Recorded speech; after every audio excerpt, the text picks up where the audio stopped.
Assalamualaikum warahmatullahi wabarakatuh. Halo teman-teman, perkenalkan nama saya Vika Deslaraswati. Saya dari Fakultas Ilmu Pendidikan Ekonomi Universitas Pancasakti Bekasi.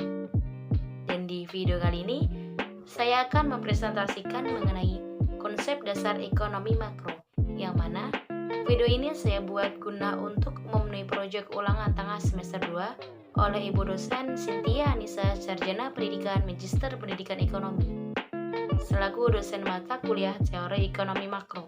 Baik, langsung saja kita masuk ke materi yang pertama, yaitu pengertian dari ekonomi makro. Ekonomi makro adalah ilmu yang mempelajari kegiatan perekonomian secara agregat atau menyeluruh. Dan di dalamnya membahas isu-isu penting dalam ekonomi makro, yaitu adanya pendapatan nasional, tingkat bunga, tingkat pengangguran, inflasi, neraca pembayaran, dan perdagangan internasional. Dalam ekonomi makro juga, itu membahas perekonomian dua sektor. Pengertian dari dua sektor tersendiri adalah perekonomian yang terdiri dari sektor rumah tangga dan sektor perusahaan, yang mana tidak ada campur tangan pemerintah seperti pembayaran pajak dan pengeluaran pemerintah.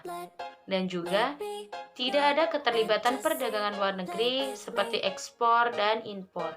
Dalam perekonomian dua sektor juga, sumber pendapatan yang dihasilkan dari rumah tangga adalah sektor perusahaan, yang berupa gaji, upah sewa, bunga, keuntungan.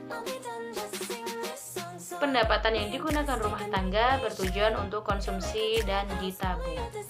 Selanjutnya kita masuk ke dalam materi yang kedua, yaitu ruang lingkup ekonomi makro.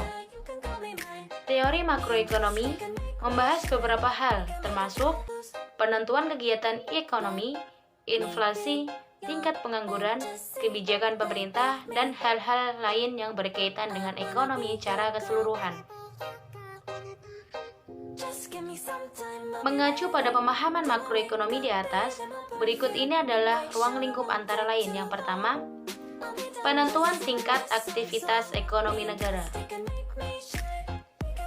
Di dalam analisis ini, teori ekonomi makro akan menjelaskan sejauh mana ekonomi dapat menghasilkan produk dan layanan. Analisis makroekonomi ini akan memberikan perincian pengeluaran secara agregat atau keseluruhan, termasuk yang pertama, pengeluaran dari rumah tangga, pengeluaran pemerintah, perusahaan dan biaya investasi, ekspor dan impor. Kita masuk ke dalam kebijakan pemerintah. Ekonomi suatu negara tidak akan terlepas dari masalah pengangguran dan inflasi. Pemerintah harus melakukan berbagai upaya untuk mengatasi masalah ini melalui serangkaian kebijakan, baik kebijakan moneter maupun kebijakan fiskal. Dan kita masuk ke dalam permasalahan-permasalahan dalam ekonomi makro. Yang pertama, adanya inflasi, dan yang kedua, pertumbuhan ekonomi, dan yang terakhir, tingkat pengangguran.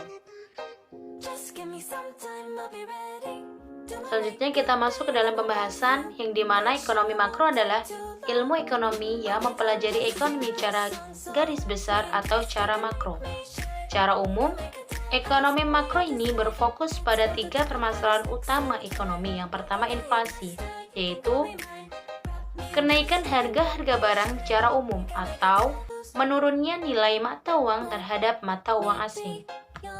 Yang kedua, pertumbuhan ekonomi, yaitu proses perubahan perekonomian ke arah yang lebih baik dari tahun ke tahun. Dan yang ketiga, tingkat pengangguran, yaitu jumlah angkatan kerja yang belum bekerja sehingga menyebabkan berbagai permasalahan ekonomi. Dari ketiga permasalahan ini saling berkaitan, dan oleh sebab itu, pemerintah harus bekerja keras untuk dapat menyelesaikan permasalahan ini, terutama masalah pengangguran yang selalu menjadi fokus utama dalam pelaksanaan kebijakan pemerintah. Dan oleh sebab itu, pemerintah berusaha keras untuk dapat membuka lapangan pekerjaan sehingga dapat menekankan tingkat pengangguran. Mulai dari pembangunan infrastruktur dengan membawa investor asing agar mau berinvestasi ke dalam negeri sehingga dapat membuka lapangan pekerjaan bagi masyarakat. Jadi teman-teman, cukup itu yang dapat saya presentasikan di dalam video ini. Kurang lebihnya saya mohon maaf. Semoga Apa yang sudah saya presentasikan di dalam video ini bermanfaat bagi teman-teman semua yang sudah menonton video ini. Assalamualaikum warahmatullahi wabarakatuh.